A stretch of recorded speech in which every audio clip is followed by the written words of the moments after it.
Hello students. आज की class में हम जो पढ़ने जा रहे हैं वो है वेन डायग्राम। अब ये वेन डायग्राम क्या होता है?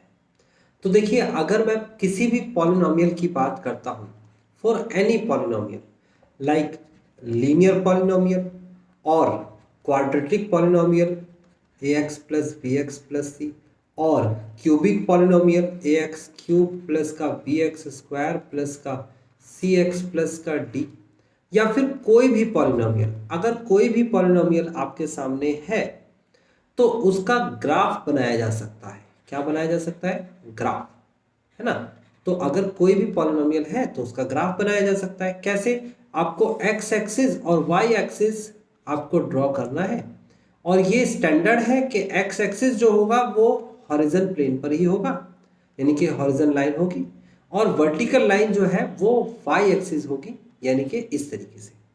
ओके, तो ये आपके सामने एक स्टैंडर्ड क्राइटेरिया है कि एक्स एक्सिस और वाई एक्सिस एक हॉरिजॉन और एक हॉरिजॉन्टल लाइन और एक वर्टिकल लाइन होगी, और दोनों एक दूसरे को 90 डिग्री पर ही काट रहे होंगे, यानी कि इन दोनों का इंटरसेक्शन 90 डिग्री पर ही होगा।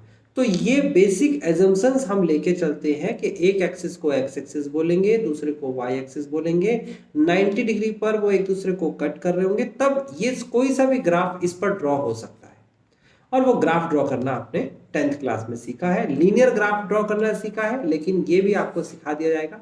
अभी इस क्लास में आपको ये ग्राफ नहीं ड्रॉ करना सिखा रहे हैं, यानी कि क्वाड्रेटिक को और क्यूबिक को, लेकिन फर्दर क्लासेस में ये सीख जाते हैं बच्चे, क्योंकि अभी तो इस क्लास में है ही नहीं, स्पेशल चैप्टर नहीं है, लेकिन हाँ बीच में आएगा तो करा दिया जाएगा।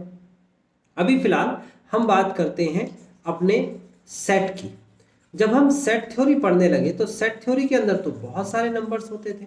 जैसे कि अगर मैं बात कर लेता हूं आपसे, ये y is equal to 3x+1 है, तो आप लिखेंगे यहां पर x और यहां पर लिखेंगे y। यहां पर लिखने के बाद आप देखेंगे तो x की जगह पर अगर 0 रखते हैं तो y की जगह पर आपके सामने आ जाएगा 1, और x की जगह 1 रखते हैं तो y की जगह 4 आ जाएगा, -1 रखते हैं तो -2 आ जाएगा। आप इसको कैसे रिप्रेजेंट करते हैं? आप इसको पॉइंट से रिप्रेजेंट करते हैं, पॉइंट्स। और पॉइंट्स में कैसे रिप्रेजेंट होता है? 0 और 1, या फिर 1 और 4, या फिर -1 और -2, और इसको फिर हम ग्राफ पर दिखा सकते हैं। लेकिन जब बात सेट की करते हैं तो सेट के अंदर जब हम सेट की बात करेंगे, सेट ए, तो इसके अंदर लिखा है 1 2 3 4 5, ऐसे बहुत सारे नंबर्स लिखे। अब इसको ग्राफ पर कैसे दिखाएं? तो इसको ग्राफ पर नहीं दिखाया जाता, ऐसा ही सब मान के चलते थे और ऐसा ही समझते थे। लेकिन एक लॉजिसिस्ट आए, देखो यहां पर दे रखा है most of the relationship between sets can be represented by the means of the diagrams which are known as Venn diagram. तो मोस्ट ऑफ द जो आपके सामने दे रखा है आपको रिप्रेजेंटेड सेट्स, वो रिप्रेजेंट कर सकते हैं किससे? डायग्राम से, और उन्हीं को क्या बोलते हैं? Venn diagram.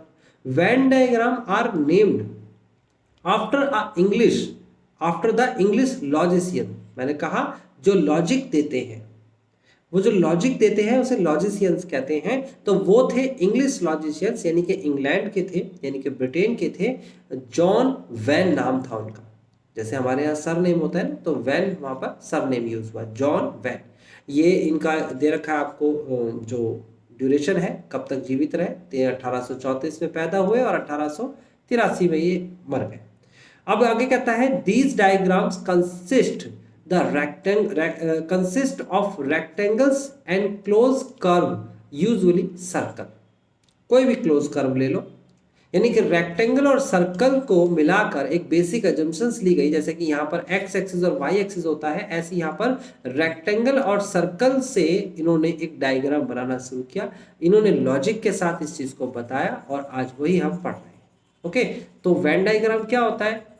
रेक्टेंगल और सर्कल से बना हुआ डायग्राम जो सेट थ्योरी में यूज होता है, यानी कि सेट को रिप्रेजेंट करता है। जैसे इसके बारे में मैं बताऊंगा, लेकिन कॉपी पे आपको मेरे साथ साथ लिखना है। कुछ वेन डायग्राम्स के एग्जांपल्स ले लेते हैं, है ना। सम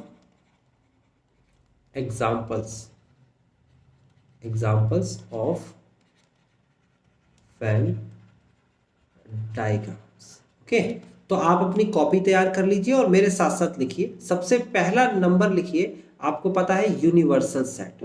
दिस इज कॉल्ड यूनिवर्सल, है ना, कैपिटल लेटर ऑफ यू से रिप्रेजेंट करते हैं, है ना। तो यूनिवर्सल सेट को आप कैसे दिखाएंगे वेन डायग्राम में, आप इस तरीके से एक रेक्टेंगल बनाएंगे, और यूनिवर्स का मतलब वो सारा जितना आप जानते हैं, है ना, ब्रह्मांड कहते हैं हिंदी में इसे। तो ये यूनिवर्स सेट को यहाँ पर कोने पे लिख देंगे यू, और इसको आप किसी भी अपने पेन से आप ऐसे शेड कर देंगे।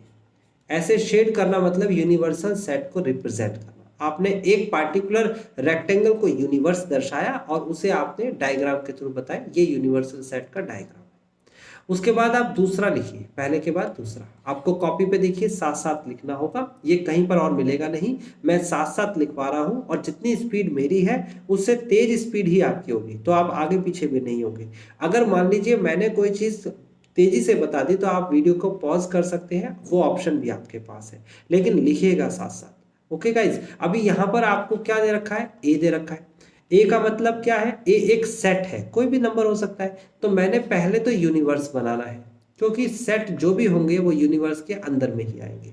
यूनिवर्सल सेट को हम ऐसे लिखेंगे यू से। इसके अंदर एक सर्कल बनाना है, और इस सर्कल से रिप्रेजेंट करेंगे हम सेट ए को। बात क्लियर है कैसे रिप्रेजेंट करते हैं, यूनिवर्सल सेट के अंदर एक छोटा सा सर्कल बना देंगे और वो रिप्रेजेंट कहलाएगा सेट ए, और इसको ऐसे करके शेड कर देंगे। तो आपने शेड कर दिया तो सेट ए दिखा दिया गया। अब आपको यहाँ पर मैं एक और नई चीज बताता हूँ, जो इससे जो आज की एक्सरसाइज है उससे नेक्स्ट एक्सरसाइज का टॉपिक करा रहा हूँ, उसे कहते हैं कॉम्प्लीमेंट। अगर मैं आपसे कॉम्प्लीमेंट की बात करूँ, पहले हम इसे थोड़ा सा जगह बना लेते हैं, है ना, ताकि आपको चीजें बिल्कुल क्लियर समझ में आए। देखिए, अगर मैं बात करता हूं कॉम्प्लीमेंट की, तो कॉम्प्लीमेंट कैसे होगा और किस तरीके से हम कॉम्प्लीमेंट को देखते हैं। तो कॉम्प्लीमेंट होता है नेगेशन, मैंने आपको इंट्रोडक्शन में बताया था। मैं अगर इसी का कॉम्प्लीमेंट निकालना चाहता हूं, थर्ड में मैं ए का कॉम्प्लीमेंट निकालना चाहता हूं, तो कैसे निकालूंगा कॉम्प्लीमेंट, ये हमारे सामने सिंपल सा एक यूनिवर्सल सेट हो जाएगा, यू से रिप्रेजेंट करेंगे, इसके अंदर सेट ए आ जाएगा, ये ए से रिप्रेजेंट करेंगे। और कॉम्प्लीमेंट का मतलब होता है नेगेशन, मतलब सेट ए के सारे एलिमेंट्स छोड़ने के बाद जो बचा यूनिवर्स में उसे कॉम्प्लीमेंट कहते हैं। तो ये आप कॉम्प्लीमेंट को ऐसे शेड करेंगे। देखो डायग्राम बता रहा हूं मैं आपको, डायग्राम कितना आसान है कॉम्प्लीमेंट का। ए कॉम्प्लीमेंट का डायग्राम बन गया, बस इतना सा काम करना है। वो लॉजिशियंस थे तो उन्होंने लॉजिक के साथ बताया। ओके, अगर मैं इसी को नंबर्स के अकॉर्डिंग आपको दिखाना चाहूँ तो लेट कर लेता हूँ एक यूनिवर्सल सेट जिसका नाम है 1 2 3 4 5 6। मैं 6 तक के नंबर्स को मान लेता हूँ यूनिवर्सल सेट है। अब मैं सेट ए एक ले लेता हूँ जिसका नाम है 1 2 और 3, और बाकी जो है वो यूनिवर्स का पार्ट है। तो इसका मतलब ये मैं कहना चाहता हूँ कि अगर मैं ये यूनिवर्स है तो इस यूनिवर्स के अंदर कितने नंबर है, 1 है, 2 है, 3 है, 4 है, 5 है, 6 है। ये सारे के सारे नंबर्स इस पूरे के पूरे बॉक्स के अंदर आते हैं। अगर मैं बात करता हूँ सेट ए की, तो सेट ए का मतलब क्या हो गया, एक है, यहाँ पर लिखेंगे 1 है, 2 है, 3 है, ये तो आएंगे सेट ए में। फिर उसके बाद 4 है, 5 है और 6 है, ये बाहर मिलेंगे आपको। फिर यहाँ पर अगर कॉम्प्लीमेंट की बात करता हूँ तो 1 2 3 तो अंदर है, लेकिन कॉम्प्लीमेंट का मतलब 4 5 6, यानी कि 4 5 6 को कवर करता है, यानी कि ए का कॉम्प्लीमेंट बराबर 1 2 3 छोड़ के 4 5 6। तो देखो नंबर से भी चीजें क्लियर हो रही है, और जो लॉजिशियंस थे जॉन वैन, उन्होंने जो लॉजिक के साथ बताया उससे भी बात क्लियर हो रही है, कोई प्रॉब्लम नहीं होनी चाहिए। चलिए इसको और लिखेंगे, आगे बढ़ते जाइए। हम चौथे नंबर पे आ जाते हैं। चौथे नंबर पे लिखते हैं हम A union B. A union B, तो ए यूनियन बी क्या होगा भाई, ये आपके पास यूनिवर्सल सेट है, इसका नाम रख दीजिए यू। इसके अंदर दो अलग अलग आपके सामने सेट दे रखे हैं, एक सेट ए है, एक सेट बी है। या फिर ऐसा भी तो हो सकता है कि ए यूनियन बी की बात जब हम करेंगे तो पहले तो एक निकालेंगे, आप बनाएंगे आप यूनिवर्सल सेट, और इस यूनिवर्सल सेट के अंदर एक सेट ए ये रहा और एक सेट बी ये रहा। देखो दो अलग अलग सेट यहाँ पर भी है। अगर मैं इन दोनों की बात करता हूं तो ए सेट जो इसी का हिस्सा है, बी सेट जो इसी का हिस्सा है, और इन दोनों का यूनियन आपको निकालना होगा। यहाँ पर ए सेट ये रहा, बी सेट ये रहा, और दोनों का यूनियन निकालना होगा। आप इसे शेड कर दीजिए, यूनियन से रिप्रेजेंटेशन हो जाएगा। ये देखिए शेड कर दिया आपने, इसे अच्छे से शेड कर दीजिएगा। यहाँ पर ए को और बी को शेड कर देंगे। इसका एग्जाम्पल ले लेते हैं, एक बार एग्जाम्पल ले लेते हैं। तो यहाँ हो जाएगा आपके सामने ए की वैल्यू क्या है 1 2, और बी की वैल्यू क्या है 4 5। ओके, और ये सारे के सारे यूनिवर्स का हिस्सा है, तो याद रखना यूनिवर्स का मतलब ये वाले नंबर से ज़्यादा नंबर लेने नहीं है। तो आप अगर इस दोनों का यूनियन देखेंगे तो A union B is equal to क्या हो जाएगा 1 2 4 5। बहुत सिंपल है। इसका एग्जाम्पल ले लेते हैं, तो इसमें ए की वैल्यू ले लेते हैं 1 2 3 और बी की वैल्यू ले लेते हैं आप 3 4 5 या 3 4। सिंपल ये ले लेते हैं। तो अगर इसका यूनियन लेंगे तो A union B is equal to कितना हो जाएगा, ये हो जाएगा आपके पास 1 2 3 4 फिनिश। तो इसमें अगर इसको दिखाएंगे इसमें तो कैसे दिखाएंगे भाई, 3 तो दोनों में कॉमन है, देखो यहाँ पर भी है और यहाँ पर भी है, और यहाँ पर 1 2 आ जाएगा ए के पास और यहाँ 4 आ जाएगा। देखो रिप्रेजेंटेशन बहुत आसान हो रही है, कोई कठिन काम नहीं। यहाँ पर यहाँ आ जाएगा 1 2, यहाँ पर आ जाएगा 4 5। तो दो तरीके से यूनियन हो सकते हैं। अगर मैं बात करता हूँ कॉम्प्लीमेंट की, तो कॉम्प्लीमेंट की बात कर लेते हैं। चलो 4 के बाद 5 नंबर आ जाएगा। ए यूनियन बी का मेरे को कॉम्प्लीमेंट निकालना है। कॉम्प्लीमेंट, तो कॉम्प्लीमेंट का मतलब क्या होता है, कॉम्प्लीमेंट का मतलब होता है जो शेड है उसे ब्लैंक कर दो और जो ब्लैंक है उसे शेड कर दो। लो ये होता है कॉम्प्लीमेंट। ये ए बी है। आप इसे कैसे करेंगे कॉम्प्लीमेंट को, वेन डायग्राम से आप सीधा सीधा यहाँ पर शेड कर देंगे, सीधा सीधा शेड कर देंगे। कोई कंफ्यूजन नहीं होनी चाहिए, कोई टेक्निकल चीजें नहीं सोचनी है, बिल्कुल ये सिंपल हो गया। इसका अगर मैं कॉम्प्लीमेंट निकालूंगा तो क्या करूंगा, इसे भी इसी तरीके से करूंगा, जो ब्लैंक है उसे शेड कर दीजिए, जो शेड है उसे ब्लैंक रहने दीजिए। अगर मैं बात करता हूँ छठे नंबर की, तो छठा नंबर आता है हमारे पास इंटरसेक्शन। ए इंटरसेक्शन, इंटरसेक्शन का मतलब कॉमन होता है। तो यहाँ पर बात करते हैं तो ये ए है, ये बी है, और इसके बीच में कॉमन संख्या को बस शेड कर देना है। ये मैंने कर दिया शेड, बस इतना आंसर आ गया। न्यूमेरिकली भी अब आप चीजें सीख चुके हो तो न्यूमेरिकली भी लिख सकते हो। ऊपर वाले में आपने 3 देखा था, दोनों में कॉमन है। अगर मैं बात करता हूँ एक दूसरे मेथड से करके करने की कोशिश करूँ कि अगर ये ए है और ये बी है तो इन दोनों में कॉम्प्लीमेंट क्या है, तो कहेंगे सर कोई कॉम्प्लीमेंट नहीं है। 5 कहेंगे कोई कॉम्प्लीमेंट ही नहीं है, कॉम्प्लीमेंट नहीं सॉरी इंटरसेक्शन, इन दोनों के बीच में कोई कॉमन ही नहीं है, इंटरसेक्शन। यहाँ पर इंटरसेक्शन कितना आया, इंटरसेक्शन यहाँ पर आया ए इंटरसेक्शन बी, ये रहा ए इंटरसेक्शन बी, बीच वाले हिस्से को कहेंगे। उसके बाद 7वें नंबर पे चलते हैं और ए इंटरसेक्शन बी का कॉम्प्लीमेंट निकाल देते हैं। तो इसका कॉम्प्लीमेंट क्या होगा, जो शेड है उसे ब्लैंक कर दीजिए और जो ब्लैंक है उसे शेड कर दीजिए। तो ये आ जाएगा आपके पास ए, ये आ जाएगा बी। अब आपके सामने क्या था, शेड जो था उसे हटा दीजिए, बाकी सबको शेड कर दीजिए। ये वाला हिस्सा आपने शेड कर दिया, बस बीच वाला हिस्सा छोड़ दीजिए। आप ये लीजिए, ये आपने शेड कर दिया, ये वाला हिस्सा कर दिया पूरा शेड, बीच वाला छोड़ दीजिए। उसके बाद एक नंबर आता है, नाम आता है आपके पास 8 में ए माइनस का बी। तो ए माइनस बी का मतलब क्या होता है, ए माइनस बी का मतलब होता है कि ए में से बी को हटा दीजिए। ये ए है, ये बी है। ओके, बहुत सिंपल है। आप क्या करेंगे, इसमें से आप ए को बस शेड करेंगे और बी वाले हिस्से को कट करके हटा देंगे। ए माइनस बी मतलब बी के नंबर को हटा, देखो बी जहाँ कवर कर रहा है उसे हटा दीजिए। ओके, उसके बाद आप बात करते हैं 9th की। तो 9th का मतलब क्या होता है, 9th में आपका A union B union C दे रखा है। तो क्या होता है A union B union C, ये आपके पास A union B union C हो जाएगा। जैसे कि ये ए है, ये बी है, ये सी है, यहाँ ए लिख देते हैं, यहाँ बी लिख देते हैं, यहाँ सी लिख देते हैं। A union B union C मतलब ए के सारे नंबर ले लेने हैं, रिपीटेशन नॉट अलाउड। बी के सारे नंबर ले लेने हैं और सी के भी सारे नंबर ले लेने हैं। लो ये हो गया यूनियन बी यूनियन सी। उसके बाद लास्ट में बताऊंगा वेन डायग्राम में 10वां, और वो है A intersection B intersection C. तो ये क्या हो जाएगा भाई, ये हो जाएगा आपके पास इस तरीके से कुछ हो जाएगा कि ये आपका यूनिवर्सल सेट है, ये ए है, ये बी है, ये सी है। तो इंटरसेक्शन क्या मिलेगा, इन तीनों में कॉमन क्या दिख रहा है आपको, तो ये आपको बीच वाला संख्या जो है कॉमन दिख रही है, इसे शेड कर दीजिए। तो आई थिंक आपको ये 10 बेसिक एग्जांपल्स मैंने बताया और इसके जरिए आपको वेन डायग्राम शेड करना आ गया, कैसे करते हैं आपको पता चल गया। अब हम चलते हैं आगे। वेन डायग्राम हो गया तो फर्स्ट इलस्ट्रेशन आप कर लेना। उसके बाद ऑपरेशन ऑन सेट्स के बारे में बात करा है, तो यूनियन की बात करी गई है। यूनियन को सिंबल से दिखाते हैं, इंट्रोडक्शन में मैंने बताया था। यूनियन का मतलब सारी संख्याएं ले लेनी है, जैसे कि ए और बी का अगर यूनियन निकालना है मुझे यूनियन, तो मैं यहीं लिख के दिखा देता हूँ। ए के सारे नंबर ले लेने हैं, जैसे कि 2 लिखा है, 4 लिखा है, 6 लिखा है, 8, और बी के भी सारे नंबर लेने हैं, बस रिपीटेशन नॉट अलाउड। यानी कि 6 आ चुका है नहीं लिखेंगे, 8 आ चुका है नहीं लिखेंगे, 10 और 12 लिख लेंगे, 10 और 12। सेट के अंदर रिपीटेड वैल्यू नहीं आती, रिपीटेड एलिमेंट्स नहीं आते, तो ये आपका यूनियन आ गया, बहुत सिंपल था।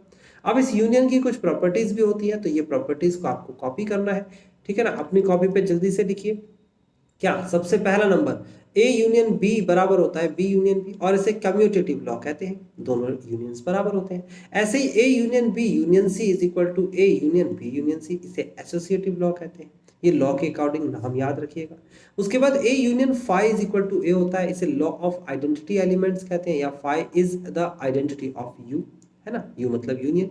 उसके बाद ए यूनियन ए बराबर ए होता है, इसे आइडेंपोटेंट लॉ कहते हैं। और universal union A is equal to universe होता है, इसे लॉ ऑफ यूनिवर्स कहते हैं। तो बात आपको बिल्कुल क्लियर समझ में आ गई। छोटी छोटी सी बातें हैं, अगर समझ नहीं आता है तो किसी भी संख्या को ए मान लीजिए, यू मान लीजिए, बी मान लीजिए, आपको अपने आप चीजें क्लियर होती हुई दिखेंगी। आगे हम इसे क्लियर करेंगे एक्सरसाइज में। आगे इंटरसेक्शन की बात करते हैं तो मैंने बताया था इंटरसेक्शन का मतलब कॉमन होता है। जैसे कि अगर मैं इसी क्वेश्चन की बात कर लूँ, इस 12 क्वेश्चन की बात कर लूँ, 12 क्वेश्चन के अंदर इंटरसेक्शन क्या है, इन दोनों का इंटरसेक्शन लिख लेते हैं। तो ए इंटरसेक्शन बी जो दोनों के पास कॉमन है, तो देखो दोनों के पास 6 कॉमन है, देखो दोनों के पास 6 था, और दोनों के पास 8 कॉमन है, ये दोनों के पास 8 था, और बस हो गया, इतना सा था। अब उसके बाद अगर इसकी प्रॉपर्टी की बात करते हैं तो ये इसकी प्रॉपर्टी है, कॉपी उठाइए और इसे सारा लिखिए कॉपी पे। लिखना जरूर है भाई, देखो यहाँ पर तो बहुत सारी बातें लिखिए, कॉपी पे तो इससे कम होगी ना, तो आपके नोट्स बन जाएंगे अगर कॉपी पे लिखोगे। क्या दे रखा है, ए इंटरसेक्शन बी बराबर बी इंटरसेक्शन ए होता है, कम्यूटेटिव लॉ, जैसे कि पीछे करा था यूनियन में। फिर A intersection B intersection C बराबर A intersection B intersection C, associative law, same जैसे यूनियन में था। और फाई इंटरसेक्शन ए बराबर फाई, और यूनिवर्स इंटरसेक्शन ए बराबर ए, लॉ ऑफ फाई और यूनिवर्स। फिर उसके बाद ए इंटरसेक्शन ए बराबर ए होता है, आइडेंपोटेंट लॉ। उसके बाद A intersection A intersection B union C is equal to A intersection B union A intersection C, distributive law, distribute हो जाता है, ए के साथ बी और ए के साथ सी, दोनों के दोनों अलग हो जाते हैं, ए के साथ बी अलग, ए के साथ सी अलग, ठीक है ना, इसे डिस्ट्रीब्यूटिव कहते हैं। उसके बाद आपको इसके वेन डायग्राम्स बता रखे हैं, आप इसे देख सकते हो कैसे बना हुआ है। ए इंटरसेक्शन बी क्या है, देखो ए और सी का इंटरसेक्शन देख लीजिए, बी और बी का इंटरसेक्शन देख लीजिए, तो आगे आगे इन्हें बता रखा है, इसे आप स्टडी कर लेंगे। 18वां एग्जाम्पल आपसे पूछ रहा है, आप इसे खुद से सॉल्व कर लेंगे, ए माइनस बी बी माइनस ए। अब मैं आपको कराया तो 19वां भी करेंगे। आपको मैं बताता हूँ एक्सरसाइज। एक्सरसाइज के क्वेश्चंस ज्यादा थे, और क्योंकि मेरा बेसिक्स वाला बताने का जो काम था वो फिनिश हो चुका है, तो आपको तो बस इतना सा काम करना है कि सीधा सीधा आपको ये एक्सरसाइज सॉल्व करनी है, बस काम खत्म, और कुछ भी मेहनत का काम नहीं है। एक्सरसाइज में क्वेश्चंस हमारे पास 12 है, और आज की क्लास में हम सारे क्वेश्चंस करने वाले हैं, कुछ होमवर्क भी करेंगे, आप ध्यान से समझिएगा। चलिए हम चलते हैं पहले क्वेश्चन के पास। कहता है find the union of each of the following pairs of sets. आपको यूनियन निकालना है, ये रहा यूनियन।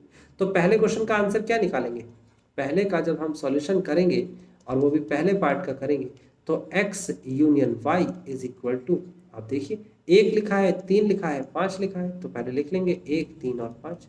उसके बाद क्या लिखा है, 1 लिखा है, नहीं आएगा, पहले आ चुका है। 2 आएगा, हाँ बिल्कुल आएगा 2, और 3 आएगा, नहीं आएगा, तो ये आपका आंसर है। इसे सही तरीके से सीक्वेंस में अरेंज कर सकते हो, चाहो तो, नहीं चाहो तो ऐसे ही रहने दो, आंसर कोई नंबर नहीं काटने वाला, ये सही आंसर हो गया। ऐसे ही आपको होमवर्क हो गया, ये आपको नेक्स्ट क्वेश्चन करके दिखाना है। आपका होमवर्क है, आपका थर्ड क्वेश्चन करके दिखाना है, क्योंकि कहता है x such that x natural number and multiple of 3। अब आपको ये बिल्डर फॉर्म दे रखी है, पहले इस बिल्डर फॉर्म को रोस्टर फॉर्म में बदल देते हैं। तो a की वैल्यू आपके सामने क्या आ जाएगी, a की वैल्यू कहता है नेचुरल नंबर और लेस मल्टीपल ऑफ 3। तो मल्टीपल ऑफ 3 नेचुरल नंबर क्या होता है, 3 होता है, 6 होता है, 9 होता है, 12 होता है, 15 होता है, 18 होता है, और चलते ही चला जाता है, कभी खत्म ही नहीं होता। उसके बाद आपसे कहता है x such that x is a natural number less than 6। तो b की वैल्यू भी लिख लेते हैं। b की वैल्यू क्या हो जाएगी, 1 हो जाएगी, 2 हो जाएगी, 3 हो जाएगी, 4 हो जाएगी, 5 हो जाएगी, लेस देन 6 तो देखो 5 तक ही होती है। अब दोनों का यूनियन निकालना है, तो a यूनियन b निकालना है, तो a यूनियन b क्या हो जाएगा, a यूनियन b हो जाएगा 1 2 3 4 5 6। 6 के बाद फिर यहाँ से स्टार्ट हो जाएगा ना, 9 12 15 and so on, dot dot dot जरूर लिख दीजिएगा।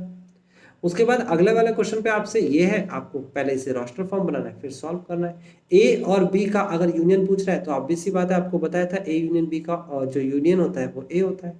सेकंड क्वेश्चन की बात कर लेते हैं, ए की वैल्यू दे रखी है और बी की वैल्यू दे रखी है। कहता है is a subset of B. आपको ये सिंबल के बारे में पिछली क्लास में जरूर बताया था। सबसेट का मतलब सारे एलिमेंट ए के क्या बी में आते हैं, यस आते हैं, कहेंगे यस ये इसका सबसेट है। कहता है अगर सबसेट है तो बताइए ए यूनियन बी क्या है। अरे भाई जब ये छोटी संख्या है, ये बड़ी संख्या है और इसके सारे एलिमेंट इसमें आते हैं, तो यूनियन जो है वो तो ये होगा ना। आप देख सकते हो ए यूनियन बी निकालेंगे तो वहां पर ए भी होगा, बी भी होगा और सी भी होगा, यानी कि बी इसका आंसर आ गया। यानी इससे एक कंडीशन बनी और एक कंडीशन को अगले क्वेश्चन में इन्हें रिप्रेजेंट भी किया है। कैसे? इसने कहा है कि अगर अगर ए और बी दो सेट ऐसे हैं कि ए सबसेट है बी का, यानी कि ए के सारे एलिमेंट अगर बी में आते हैं, तो आपसे पूछता है ए यूनियन बी क्या होगा, तो आप कहेंगे सर ये तो हमने ऊपर ही निकाल लिया था, ए यूनियन बी बराबर बी होता है, बस ऊपर संख्या दे रखी थी या नहीं दे रखी है तब भी बी होगा, पता है हमें। फिर उसके बाद ए की वैल्यू दे रखी है, बी की वैल्यू दे रखी है, सी की वैल्यू दे रखी है, डी की वैल्यू दे रखी है, फाइंड, और आपको ये सारी संख्याएं फाइंड करनी है। तो भाई आपका होमवर्क है A union B, A union C सारा निकालिए, A union B union A union C union D. मैं चलो एक वाला करा देता हूँ, A union B union C करा देता हूँ ना, यहीं पर करा देता हूँ। इसका आंसर यहाँ लिख देता हूँ चौथे का, है ना। और कौन सा पार्ट था ये? हमारा फिफ्थ पार्ट था। ओके, तो मैं क्या लिखूंगा? A union B union C. बहुत सिंपल है। पहले ए के सारे नंबर लिख लीजिए, 1 2 3 4, फिर बी के नंबर लिख लीजिए, बस रिपीटेशन नॉट अलाउड। 3 नहीं आएगा, 4 नहीं आएगा, तो 5 और 6 आ जाएगा। फिर सी के सारे नंबर लिख दीजिए, 5 और 6 को छोड़कर 7 और 8 लिख लीजिए। ये देखिए कितने आसानी से आपका आंसर आ गया। सिंपल है, बहुत सिंपल है, कोई दिक्कत नहीं होने वाली। ठीक है ना। बाकी के पार्ट्स आप कर लेना।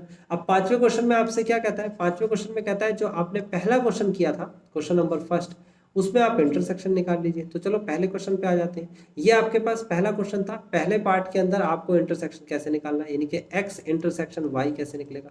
तो दोनों में कॉमन क्या है? एक दोनों के पास है और 3 दोनों के पास है, तो इसका आंसर आ जाएगा 1 और 3। ये उस वाले क्वेश्चन का पांचवे का आंसर है। दूसरे वाले की बात करेंगे, आप खुद कर लेंगे। तीसरे वाले क्वेश्चन में देखो मैंने खुद बना के दिखाया था आपको। तीसरे में ये दोनों के दोनों वैल्यूज, अगर इन दोनों में इंटरसेक्शन पूछेंगे तो क्या आएगा? तो पहले तो 3 आएगा, दोनों के पास 3 है, और क्या आएगा इसके अलावा? उसके अलावा कुछ भी नहीं दिख रहा, तो 3 इस दोनों का आंसर आ जाएगा। ऐसे चौथा और पांचवा क्वेश्चन भी करेंगे, इंटरसेक्शन निकाल लेंगे, आपका क्वेश्चन नंबर 5वां हो गया। छठे क्वेश्चन की बात करेंगे तो वही सेम इंटरसेक्शन अब की बार इसने इस तरीके से दे दिया है, कुछ नया काम नहीं है। ए की वैल्यू दे रखी है, बी की वैल्यू दे रखी है, सी की वैल्यू दे रखी है, डी की वैल्यू दे रखी है, ए इंटरसेक्शन बी पूछ रहा है, निकाल दीजिए। ए ये रहा, बी ये रहा, दोनों में कॉमन क्या है? 7 9 11, 7 9 11, मैच कर लेंगे आंसर को। सारे क्वेश्चन आप खुद कर लेंगे। मैं 9th क्वेश्चन की बात कर लेता हूँ। कहता है ए इंटरसेक्शन बी निकालना है, तो ये निकाल दिया ए इंटरसेक्शन बी।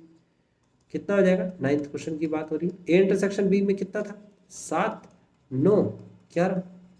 फिर कहता है बी यूनियन सी निकालना है, क्योंकि पहले ब्रैकेट सॉल्व होता है, याद रखना, पहले ब्रैकेट ही सॉल्व होगा।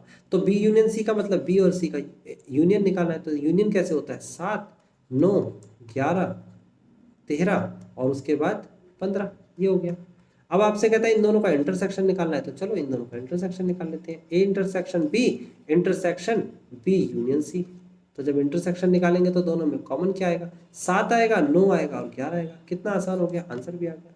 तो सब बाकी के सारे पार्ट आप खुद करेंगे। छठा क्वेश्चन आपका होमवर्क हो गया। 7वां क्वेश्चन मैं आपको करा देता हूँ। ये अभी आप पॉज करिए, ये जो इतने तेजी से मैं आगे बढ़ रहा हूँ आपको नहीं बढ़ना, आपको यहीं पर ही स्टॉप कर देना है वीडियो को। अगर आपने अभी तक क्वेश्चंस नहीं किए हैं, स्टॉप करिए, और स्टॉप करने के बाद पहले यहाँ तक का होमवर्क करिए। यहाँ तक का अगर होमवर्क करके आप थक जाएंगे तो इस वीडियो को बाद में देख लेना, लेकिन एक साथ वन शॉट में वीडियो देखने के बाद आप कुछ भी सीख नहीं पाएंगे। अगर आप 11th के स्टूडेंट्स हैं और कुछ सीखना चाहते हैं, जैसे कि आप अपने कोचिंग में जाके सीखते थे, जैसे कि आपने स्कूल्स में टीचर्स पढ़ाते थे, अगर आपको कुछ सीखना है इस पार्टिकुलर वीडियो से, इस माध्यम से, तो आपको सीखने का तो एक ही तरीका बताया है कि आप मेरा वीडियो पॉज कर करके देखेंगे। जहां तक आपने देख लिया वहां तक का होमवर्क होना चाहिए।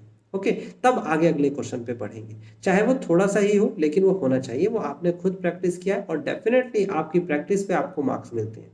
ठीक है, तो अभी यहाँ पे 7th क्वेश्चन के पास आ गए हैं। आपको ये किस फॉर्म में दे रखा है? बिल्डर फॉर्म में दे रखा है, तो आंसर भी बिल्डर फॉर्म में ही देना होगा। तो कैसे आंसर देंगे वो देखिए। ये पहला जो क्वेश्चन है 7वें का, कहता है ए और बी का इंटरसेक्शन बताइए। तो देखो ए क्या है? Natural number. बी क्या है? Even number. तो नेचुरल नंबर और इवन नंबर में कॉमन क्या होता है जो दोनों के पास होता है? भाई नेचुरल नंबर के पास सारे इवन नंबर तो होते ही है ना।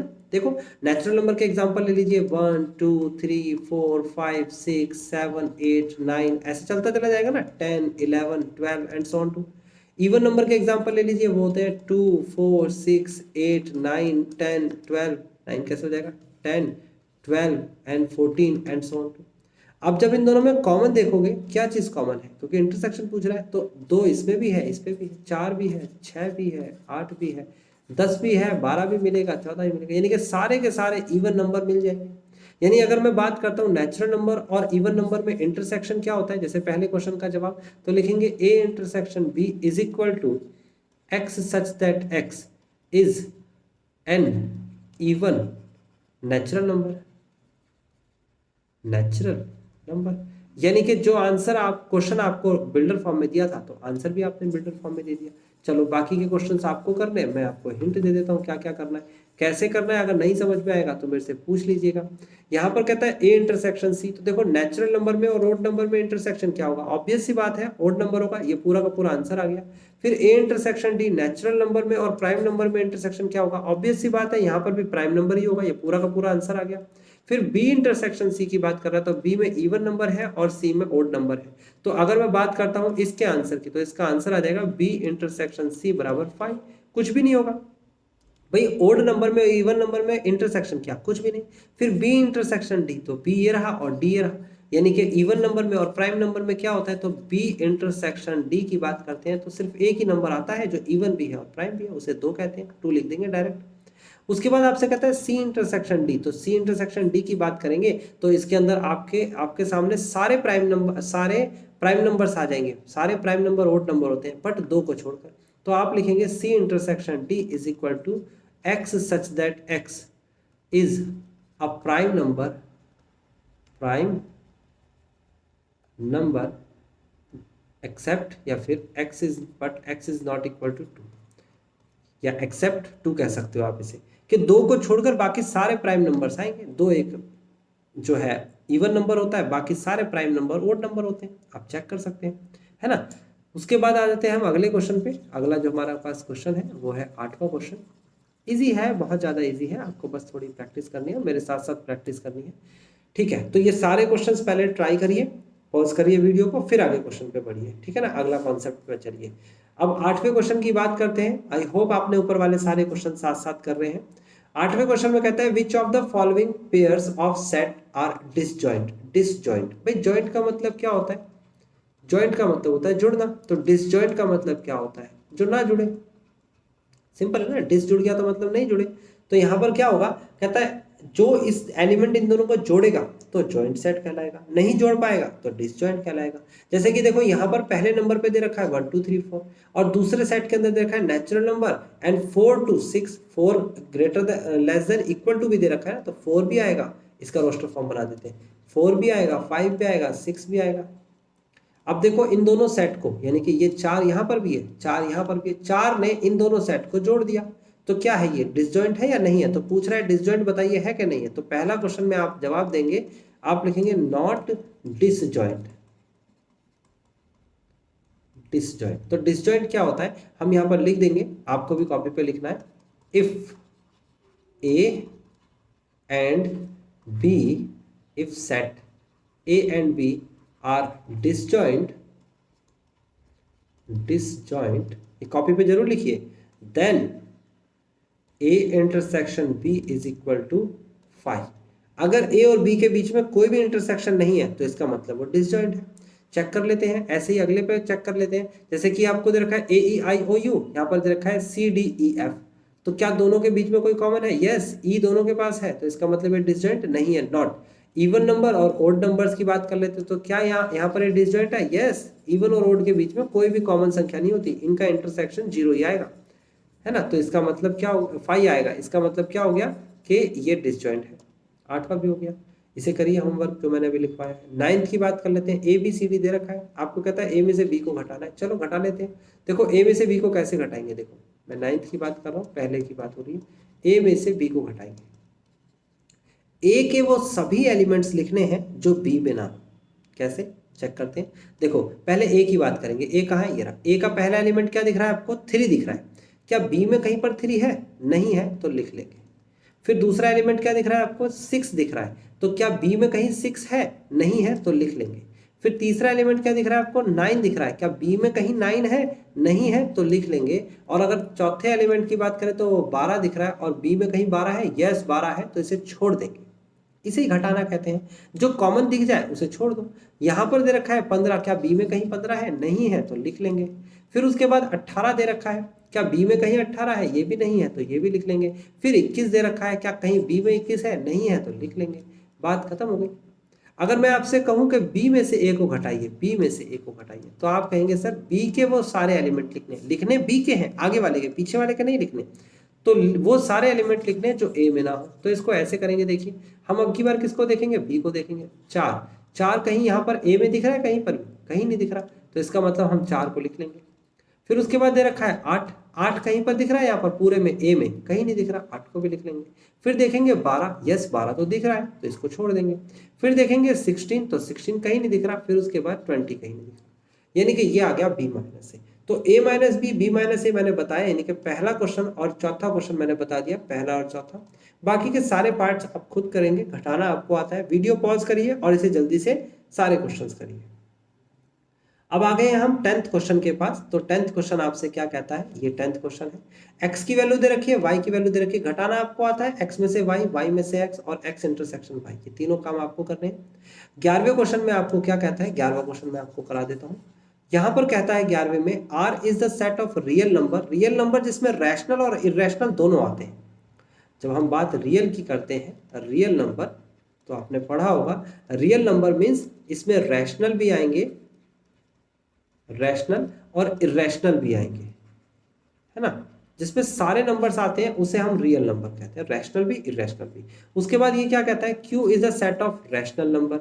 Q यानी कि R तो इनने बोला है रियल नंबर को और Q बोला है इसने रैशनल नंबर को, रैशनल नंबर्स को, है ना। कोई भी रैशनल नंबर्स आ सकता है। अब आपसे कहता है R में से Q घटाएंगे, यानी कि R में से Q घटाना मतलब रैशनल और इरेशनल जिसमें दोनों आते हैं उसमें से ये घटाना है। तो भाई रैशनल घटा देंगे तो क्या बचेगा, इसका आंसर आ जाएगा इरेशनल नंबर, यही लिख देना है इसका आंसर, इरेशनल नंबर्स। बस सिंपल, फिनिश हो गया। कुछ भी कठिन नहीं है, आपको सिंपली लिखना है R minus Q is equal to irrational number. Irrational number का कोई सिंबल नहीं होता, तो इसलिए लिखना पड़ेगा इरेशनल नंबर। ओके, अब आगे बढ़ जाते हैं, 12 क्वेश्चन के पास चलते हैं। तो 12 क्वेश्चन में क्या कहता है, कहता है state whether each of the following are true और फॉल्स, बताना है ट्रू फॉल्स। यहाँ पर देखिए इन दोनों का इंटरसेक्शन निकालिए। आप लिखेंगे फर्स्ट में कि इसका इंटरसेक्शन क्या हो जाएगा, इसका नाम अगर मैं ए रख दूं 2 3 4 5, ओके, और इसका नाम अगर मैं बी रख दूं 3 6, तो आप देखेंगे A intersection B is equal to कितना आ रहा है, ये दोनों में 3 कॉमन है। ओके, तो अगर 3 कॉमन है तो लिखेंगे ये डिसजॉइंट है, कहेंगे फॉल्स, ये डिसजॉइंट नहीं है। आपसे जस्टिफिकेशन पूछ रहा है तो जस्टिफाई में आप लिखेंगे because the common element 3, because the common element 3, so this is not disjoint. अगर कोई कॉमन एलिमेंट नहीं होता तो ये डिसजॉइंट हो जाता। यहाँ पर देखिए ए इसके पास भी है, ए इसके पास भी डिसजॉइंट नहीं है, इसने बोल रखा है डिसजॉइंट, हम फॉल्स बोलेंगे। यहाँ देखिए 2 6 10 14 और उसके बाद यहाँ पर 3 7 11 15, ये डिसजॉइंट है, बिल्कुल ट्रू, सही है। फिर 2 6 10 और 3 7 11, ये भी डिसजॉइंट है, ये भी ट्रू है। तो गाइज आपने सारे के सारे क्वेश्चंस इसके खुद से ट्राई किए हैं, मैंने आपको हिंट दिया है। आसान एक्सरसाइज थी, प्रैक्टिस करने वाली एक्सरसाइज थी। आज की क्लास में हम इतना ही करेंगे, अगली क्लास में हम अगली एक्सरसाइज को कवर करेंगे। हम कोशिश करेंगे कि एक क्लास में एक कंप्लीट एक्सरसाइज कवर हो। अगर एक एक्सरसाइज क्लास में कवर नहीं होगी तो इसका रीजन ये होगा कि वो एक्सरसाइज बहुत लेंथी है या उस एक्सरसाइज में बहुत सारे टॉपिक्स दे रखे हैं। ओके, तो मैं आपको वो 2 पार्ट्स में करा दूंगा। फिलहाल आप एक क्लास में एक एक्सरसाइज का एम बना के रखिए और पूरा कोर्स हमारा with in the time complete हो जाएगा। ओके गाइस, अब मिलते हैं हम अगली क्लास में।